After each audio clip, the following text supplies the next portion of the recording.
Hello friends and welcome back to our channel Naukri for you.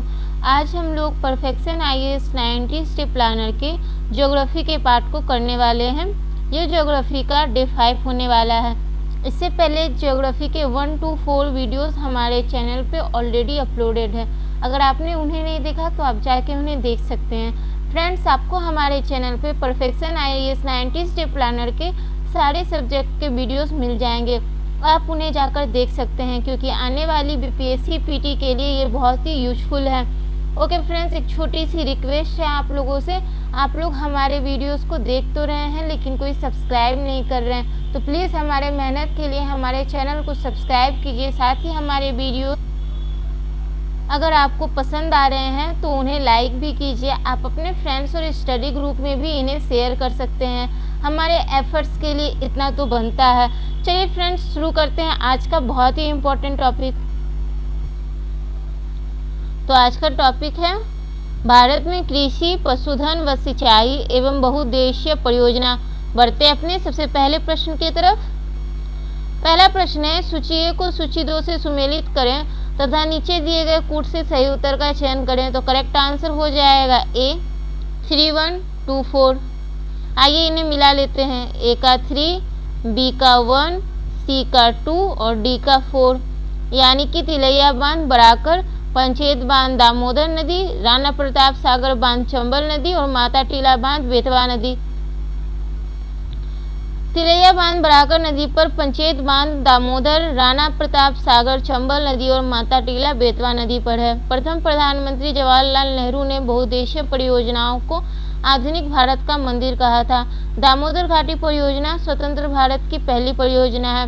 यह संयुक्त राज्य America के टेनेसी नदी घाटी परियोजना पर आधारित है। बढ़ते अपने अगले प्रश्न पर। यहाँ फिर से जो है, एक तरफ बांध है दूसरी तरफ नदी, तो इनका मैच कर लेते हैं। इसका करेक्ट आंसर हो जाएगा डी। ए का 2, बी का 1, सी का 3, सॉरी फ्रेंड, ए का 2, बी का 1, सी का 3 और डी का 4। दुलहस्ती, चिनाब, गांधी सागर, चंबल, उकाई, ताप्ती, तवा, तवा नदी। बढ़ते हैं अपने अगले प्रश्न की तरफ। चेरुथानी बांध किस नदी पर अवस्थित है? तो करेक्ट आंसर है ए पेरियार। केरल के इडुक्की जिले में राज्य का सबसे बड़ा कंक्रीट गुरुत्वाकर्षण बांध इडुक्की आर्क बांध के नजदीक है। यह भारत में तीसरा सबसे बड़ा बांध है जो पेरियार नदी पर 454 फीट ऊंचा है। इडुक्की भारत में एक हिल स्टेशन है जो इसके वन्य जीव खजाने के लिए प्रसिद्ध है। अगला प्रश्न है, निम्नलिखित में से कौन सा युग्म सुमेलित नहीं है? तो करेक्ट आंसर हो जाएगा बी। ये गलत है, बाकी सही है। सरदार सरोवर बांध नर्मदा नदी, गांधी सागर बांध चंबल नदी, नागार्जुन सागर बांध कृष्णा नदी। तिलैया बांध झारखंड राज्य के कोडरमा जिले में दामोदर घाटी निगम द्वारा निर्मित पहला बांध है। यह बांध बराकर नदी पर है। बढ़ते हैं अपने अगले प्रश्न पर। अगला प्रश्न है, इसमें से कौन सा सुमेलित नहीं है? तो करेक्ट आंसर हो जाएगा इसका सी। सी गलत है, बाकी सही है। जवाहर सागर राजस्थान, नागार्जुन सागर आंध्र प्रदेश, गांधी सागर मध्य प्रदेश। शिव समुद्रम जल विद्युत परियोजना कर्नाटक में स्थित है। अगला प्रश्न है, सूची 1 को सूची 2 से सुमेलित करना है। एक तरफ है परियोजना, दूसरी तरफ उनके राज्य, तो इसका करेक्ट आंसर हो जाएगा मैट्टूर, कावेरी और तमिलनाडु। इसका उद्देश्य सिंचाई। मयूराक्षी, मयूराक्षी पश्चिम बंगाल, शक्ति उत्पादन व सिंचाई।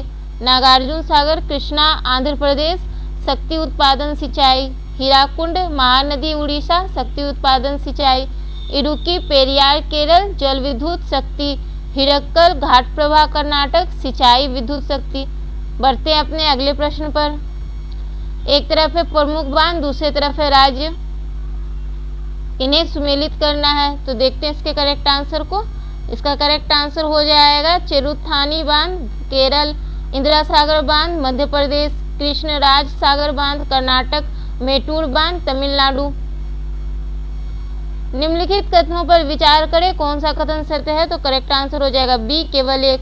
पृथ्वी पर उपलब्ध जल का केवल 2.5% अलवणीय या पीने लायक जल है। 97.5% भाग लवणीय जल है। बढ़ते हैं अपने अगले प्रश्न पर। निम्नलिखित कथनों में से कौन से असत्य हैं? तो देखते हैं इसका करेक्ट आंसर क्या है। इसका करेक्ट आंसर हो जाएगा सी।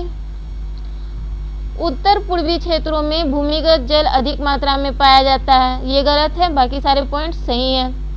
बढ़ते हैं अपने अगले प्रश्न पर।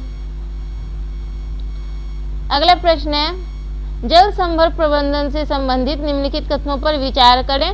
इसमें से कौन सा सत्य है? तो करेक्ट आंसर हो जाएगा सी। 1 और 3 सत्य हैं।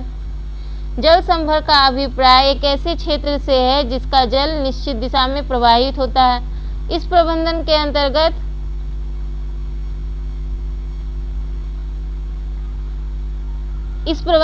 अंतर्गत केवल प्राकृतिक संसाधनों और क्षमताओं के बीच संतुलन स्थापित करना है।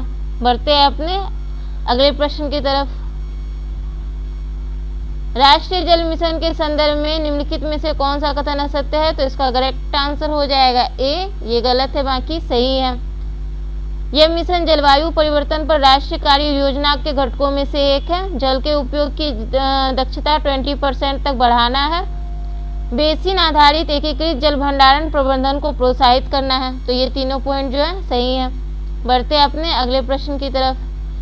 फिर से है सूची 1 को सूची 2 से सुमेलित करना है। तो देखते हैं इसके करेक्ट आंसर को। इसका करेक्ट आंसर हो जाएगा बी 3 4 2 1। तो आइए इसको मैच कर लेते हैं। ए का हो जाएगा 3, बी का 4, सी का 2, डी का 1। यानी कि भाखड़ा बांध एशिया का सबसे बड़ा और ऊंचा बांध, भाखड़ा बांध सबसे ऊंचा गुरुत्वीय बांध, टिहरी बांध एशिया का सबसे बड़ा व ऊंचा, पोलावरम परियोजना, इंदिरा सागर बांध परियोजना, हीराकुंड सबसे लंबा बांध। बढ़ते हैं अपने अगले प्रश्न की तरफ। निम्न युग्मों में से कौन सा युग्म गलत है? तो करेक्ट आंसर हो जाएगा ए। ये गलत, बाकी सही है। सरदार सरोवर परियोजना आधारशिला 5 अप्रैल 1961। फरक्का बांध गंगा नदी। किसाऊ परियोजना 90% व्यय केंद्र सरकार द्वारा। बढ़ते अपने अगले प्रश्न की तरफ। सूची 1 को सूची 2 से सुमेलित करना है। एक तरफ है परियोजना, दूसरी तरफ है नदी। तो इसका करेक्ट आंसर हो जाएगा ए 2 1 4 3। ए का 2, बी का 1, सी का 4, डी का 3। किसाऊ परियोजना टोंस नदी, किशनगंगा परियोजना झेलम नदी, रेणुका बांध परियोजना गिरी नदी, देवसाली परियोजना पिंडर नदी। बढ़ते अपने अगले प्रश्न की तरफ। इंदिरा गांधी परियोजना से संबंधित निम्नलिखित कथनों में से कौन सा असत्य है? तो इसका करेक्ट आंसर हो जाएगा सी। यह विश्व की दूसरी सबसे लंबी नहर है। ये गलत है। ये जो है इसके माध्यम से रावी और व्यास नदियों का जल सतलज नदी में लाया जाता है। सही है। व्यास नदी पर पोंग नामक बांध बनाया गया है। यह भी सही है। मुख्य नहर को इंदिरा नहर के नाम से जाना जाता है। यह भी सही है। दोधन बांध किस परियोजना से संबंधित है? तो इसका करेक्ट आंसर हो जाएगा बी, केन बेतवा लिंक परियोजना। बढ़ते अपने अगले प्रश्न पर। फरक्का बैराज परियोजना के संबंध में निम्नलिखित कथनों में से कौन सा असत्य है? तो इसका करेक्ट आंसर हो जाएगा ए। ये गलत है, बाकी सही है। इस बांध से Farakka super thermal power station की जल को आपूर्ति की जाती है। इसका निर्माण कोलकाता बंदरगाह को गाद मुक्त करने के लिए किया गया था। भारत और बांग्लादेश के बीच 1996 में 30 वर्षों के लिए फरक्का जल संधि पर समझौता हुआ था। बढ़ते अपने अगले प्रश्न की तरफ। अगला प्रश्न है भाखड़ा नांगल परियोजना के संदर्भ में निम्न कथनों पर विचार करें। तो बोल रहा है इसमें से कौन सा सही है? इसका करेक्ट आंसर हो जाएगा सी। 1 2 3 सभी सही हैं। यह पंजाब में सतलज नदी पर निर्मित देश की सबसे बड़ी बहुउद्देशीय परियोजना है। सतलज नदी पर निर्मित भाखड़ा बांध विश्व का सर्वाधिक ऊंचा गुरुत्वीय बांध 226 मीटर है। इस बांध के पीछे बनी झील का नाम गोविंद सागर है। बढ़ते अपने अगले प्रश्न की तरफ। अगला प्रश्न है कौन सा सही सुमेलित नहीं है? तो इसका करेक्ट आंसर हो जाएगा डी। आइए इसके एक्सप्लेनेशन को देखते हैं। संकोश परियोजना भारत भूटान संकोश नदी। चुखा परियोजना भारत भूटान वांगचू नदी। पंचेश्वर परियोजना भारत नेपाल महाकाली नदी। टनकपुर परियोजना भारत नेपाल महाकाली नदी। कोसी परियोजना भारत नेपाल कोसी नदी। शारदा परियोजना भारत नेपाल काली नदी, तालाब परियोजना भारत भूटान वांगचू नदी। अगला प्रश्न है, निम्न कथनों में सरदार सरोवर बांध के संदर्भ में कौन सा सही है? तो इसका करेक्ट आंसर हो जाएगा डी 1, 3, 4। तो सबसे पहले 1 को देख लेते हैं। पहला पॉइंट है, सरदार सरोवर परियोजना की योजना वल्लभ भाई पटेल ने 1946 में बनाई थी। उसके बाद चलते हैं तीसरे पर। तीसरा पॉइंट है, सरदार सरोवर परियोजना से लाभान्वित राज्य गुजरात, मध्य प्रदेश व महाराष्ट्र व राजस्थान है। चौथा है, खोसला समिति का संबंध सरदार सरोवर परियोजना से है। बढ़ते हैं अपने अगले प्रश्न की तरफ। मेकंग गंगा सहयोग परियोजना है, करेक्ट आंसर हो जाएगा बी, कुछ एशियाई राष्ट्रों का एक संयुक्त पर्यटन अभिक्रम है। बढ़ते हैं अगले प्रश्न पर। निम्नलिखित युग्मों पर विचार करें, कौन सा सही सुमेलित नहीं है? तो इसका करेक्ट आंसर हो जाएगा सी। इसमें से जो है 3 सही सुमेलित नहीं है, 1, 3 और 4 सही सुमेलित नहीं है, सिर्फ 2 सही सुमेलित है, गांधी सागर मध्य प्रदेश। बढ़ते हैं अपने अगले प्रश्न की तरफ। अगला प्रश्न है, भारत में सीमांत कृषि भूमि जोत का आकार है, करेक्ट आंसर हो जाएगा इसका डी, 1 हेक्टेयर से कम। निम्न में से कौन सा एक 20वीं शताब्दी के 60 के दशक के अंतिम दौर की हरित क्रांति की प्रकृति का सबसे उचित वर्णन करता है? करेक्ट आंसर हो जाएगा इसका डी, बीज उर्वरक जल तकनीकी। बढ़ते अपने अगले प्रश्न पर। जूट की खेती के बारे में निम्नलिखित कथनों पर विचार करें, कौन सा सही है? तो इसका करेक्ट आंसर हो जाएगा बी, 2 और 3 सही है। जूट की फसल के लिए उच्च तापमान सहित आर्द्र जलवायु की जरूरत पड़ती है। भारत में जूट की खेती मुख्य रूप से देश के पूर्वी क्षेत्र में सीमित है। बढ़ते हैं अपने अगले प्रश्न पर। सदाबहार क्रांति भारत में कृषि उत्पादन के बढ़ाने के लिए प्रयोग में लाई गई। इसका करेक्ट आंसर हो जाएगा बी, MS स्वामीनाथन द्वारा। बढ़ते हैं अपने अगले प्रश्न पर। निम्नलिखित में से कौन सा युग्म सुमेलित नहीं है? तो करेक्ट आंसर हो जाएगा डी, ये सुमेलित नहीं है। बाकी जूट पश्चिम बंगाल, चाय असम, गन्ना उत्तर प्रदेश। रबर जो है वो रबर के वृक्ष भूमध्य रेखीय सदाबहार वनों में पाए जाते हैं। इसके दूध से रबर तैयार किया जाता है। सबसे पहले यह अमेजन बेसिन में जंगली रूप में उगता था, वहीं से इंग्लैंड निवासियों द्वारा दक्षिण पूर्वी एशिया में लाया गया। थाईलैंड, इंडोनेशिया, मलेशिया, भारत, चीन, श्रीलंका प्रमुख उत्पादक देश है। भारत में केरल राज्य सबसे बड़ा रबर उत्पादक है। भारत का विश्व उत्पादन में चौथा स्थान है। अगला प्रश्न है, सूची ए को सूची 2 से सुमेलित करना है। बढ़ते हैं इसके करेक्ट आंसर पर। तो इसका करेक्ट आंसर ये रहा, जूट पश्चिम बंगाल, चाय असम, रबर केरल, गन्ना उत्तर प्रदेश। निम्नलिखित राज्यों की मत्स्य उत्पादन का सही अवरोही क्रम बताएं। करेक्ट आंसर हो जाएगा सी, आंध्र प्रदेश, गुजरात, केरल, तमिलनाडु। बढ़ते हैं अगले प्रश्न पर। फिर से क्षेत्र और एक तरफ है स्थानांतरण खेती, इसका मिलान करना है। करेक्ट आंसर ये रहा, पश्चिमी घाट कुमारी, दक्षिण पूर्वी राजस्थान वालतरे, उत्तरी पूर्वी भारत झूम, मध्य प्रदेश प्लस छत्तीसगढ़ डाहिया। बढ़ते हैं अगले प्रश्न पर। गेहूं की खेती के लिए निम्नलिखित में से कौन सी दशाएं अनिवार्य हैं? तो करेक्ट आंसर हो जाएगा इसका सी, केवल 2 और 3। लगभग 100 दिनों की तुषारहीन अवधि, हल्की चिकनी अथवा भारी दोमट मृदा। बढ़ते हैं अगले प्रश्न पर। हरित क्रांति के प्रथम चरण 1966 से 72 के भाग के रूप में निम्नलिखित में से किन राज्यों में खाद्यान्नों की उच्च उपज देने वाली किस्में प्रवर्तित की गई थी? तो इसका करेक्ट आंसर हो जाएगा डी, 3, 4, पंजाब और हरियाणा। बढ़ते हैं अपने अगले प्रश्न की तरफ। निम्न में से कौन सा क्रम 3 बड़े गेहूं उत्पादक राज्यों की दृष्टि से सही है? तो इसका करेक्ट आंसर हो जाएगा सी, उत्तर प्रदेश, मध्य प्रदेश एवं पंजाब।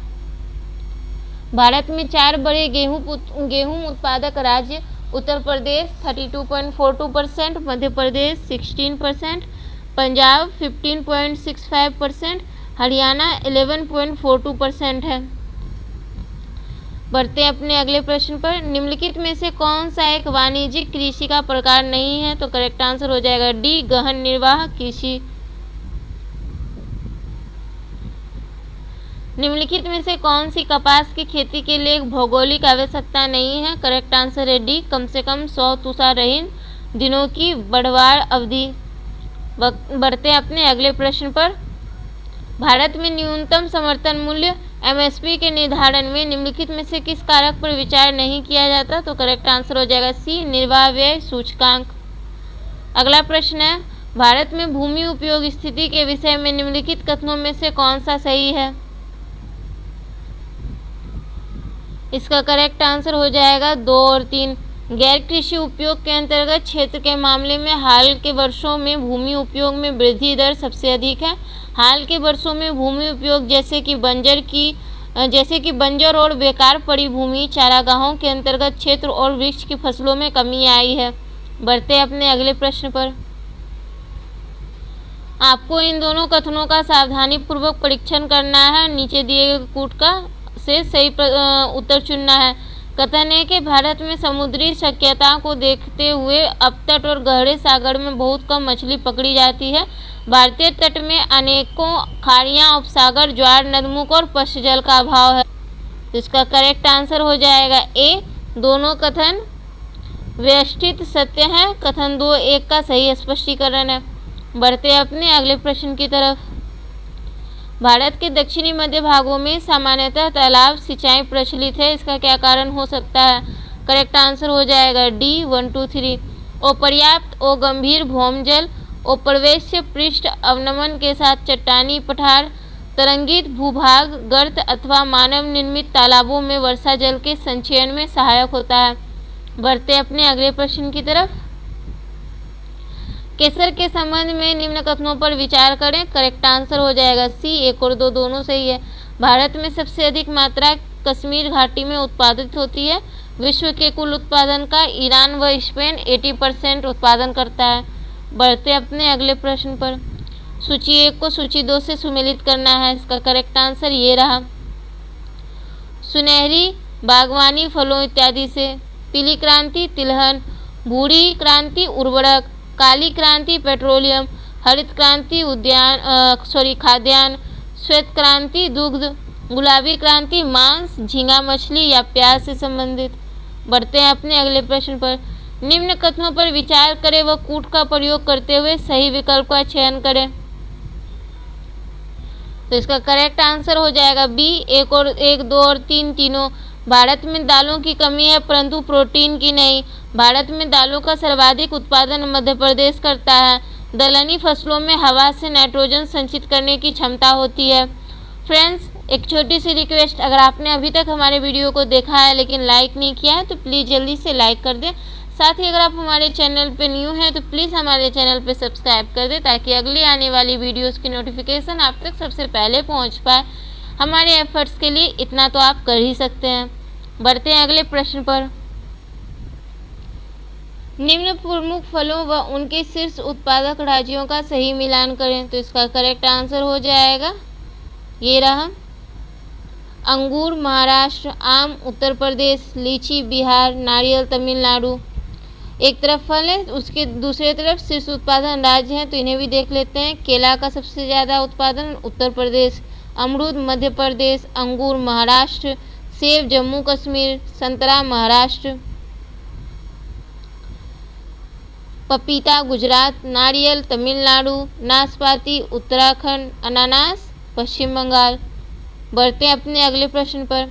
निम्न कथनों पर विचार करें, सही विकल्प का चयन करें। करेक्ट आंसर हो जाएगा सी, 1, 2 दोनों। जूट कॉप एवं दोमट मिट्टी में पैदा होता है। पश्चिम बंगाल भारत में सर्वाधिक जूट उत्पादक राज्य है। बढ़ते अपने अगले प्रश्न पर। निम्नलिखित युग में जोड़ों पर विचार करें। तो देखते हैं इसमें क्या पूछ रहा है कौन सा सत्य है। तो करेक्ट आंसर हो जाएगा डी, बस 1 और 3 सही है। तकनीकी कारक रासायनिक खाद जो है, तकनीकी कारक रासायनिक खाद ये सही है और भौतिक कारक जलवायु ये सही है। बढ़ते हैं अपने अगले प्रश्न पर। सूची 1 को सूची 2 से सुमेलित करना है। तो इसका करेक्ट आंसर हो जाएगा ए, 2, 3, 4, 1। ए का 2, बी का 3, सी का 4, डी का 1। धान समतल भूभाग, चाय ढलानदार स्थलाकृति, सेब समुद्र तल से 1500 मीटर ऊंचाई पर, नारियल समुद्र तल के नज़दीक वाले क्षेत्र। बढ़ते हैं अपने अगले प्रश्न पर। निम्नलिखित कथनों में से कौन सा सत्य है? तो करेक्ट आंसर हो जाएगा सी। 75% से भी अधिक भूजोत का आकार 1 हेक्टेयर से कम है। बढ़ते हैं अपने अगले प्रश्न पर। किसान क्रेडिट कार्ड योजना की शुरुआत कब की गई थी? तो देखते हैं इसका करेक्ट आंसर क्या है। बी, अगस्त 1998। बढ़ते हैं अपने अगले प्रश्न पर। प्रधानमंत्री फसल बीमा योजना के संदर्भ में कौन सा कथन असत्य है? तो इसका करेक्ट आंसर हो जाएगा बी, एक गलत है, बाकी सही है। योजना की शुरुआत जनवरी 2016। बीमा राशि किसी प्राकृतिक आपदा से किसानों की फसल बर्बाद होने पर किसानों को अदा करेगी। बढ़ते हैं अपने अगले प्रश्न पर। भारत में हरित क्रांति के प्रभावों में कौन सा शामिल नहीं है? तो करेक्ट आंसर हो जाएगा बी, ये शामिल नहीं है। बाकी पानी की खपत, गैर खाद्य अनाज शामिल नहीं, खाद्यान्न आयात में कमी। बढ़ते हैं अपने अगले प्रश्न पर। निम्न कथनों पर विचार करें। सही आंसर हो जाएगा इसका सी, 1 और 2 दोनों सही हैं। झूम एक स्थानांतरित कृषि पद्धति है। झूम उत्तर पूर्वी राज्यों के पहाड़ी क्षेत्रों में प्रचलित है। बढ़ते हैं अपने अगले प्रश्न पर। श्वेत क्रांति के संदर्भ में निम्नलिखित कथनों पर विचार करें। तो करेक्ट आंसर हो जाएगा इसका डी। भारत में इस क्रांति की शुरुआत 1970 में हुई, जब राष्ट्रीय डेयरी विकास बोर्ड की स्थापना हुई। बढ़ते अपने अगले प्रश्न पर। भारत में बागानी कृषि के अंतर्गत उगाई जाने वाली फसल है। तो इसका करेक्ट आंसर हो जाएगा सी, 1 2 3 4, चाय, रबर, नारियल, कहवा। बढ़ते अपने अगले प्रश्न पर। एक तरफ है विभिन्न मत, दूसरी तरफ है भारत का विश्व में स्थान। तो देखते हैं इसका करेक्ट आंसर हो जाएगा बी, 2 3 4 1। ए का 2, बी का 3, सी का 4, डी का 1। यानी कि अंडा हो जाएगा तीसरे स्थान पर, अंडा दूसरे स्थान पर, मछली तीसरा, मांस 8वां और दूध प्रथम। बढ़ते हैं अपने अगले प्रश्न। अगला प्रश्न है, अनुबंध कृषि के संदर्भ में निम्नलिखित कथनों में से कौन सा सत्य है? तो इसका करेक्ट आंसर हो जाएगा किसानों के लिए पूंजी की आवश्यकता बढ़ जाती है। ये गलत है, बाकी सही है। बढ़ते अपने अगले प्रश्न पर। कृषि के नियोजन के लिए योजना आयोग तथा राष्ट्रीय दूरस्थ संवेदन एजेंसी ने देश को कितने कृषि जलवायु प्रदेशों में बांटा है? तो इसका करेक्ट आंसर हो जाएगा सी, 15। करेक्ट आंसर सी, 15 हो जाएगा। बढ़ते हैं अपने अगले प्रश्न पर।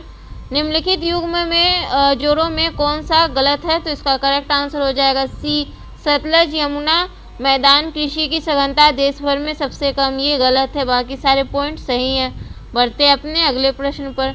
निम्नलिखित कथनों पर विचार करें। तो देखते हैं इसमें क्या पूछ रहा है कौन सा सत्य है? तो करेक्ट आंसर हो जाएगा ए, 1 और 2 दोनों।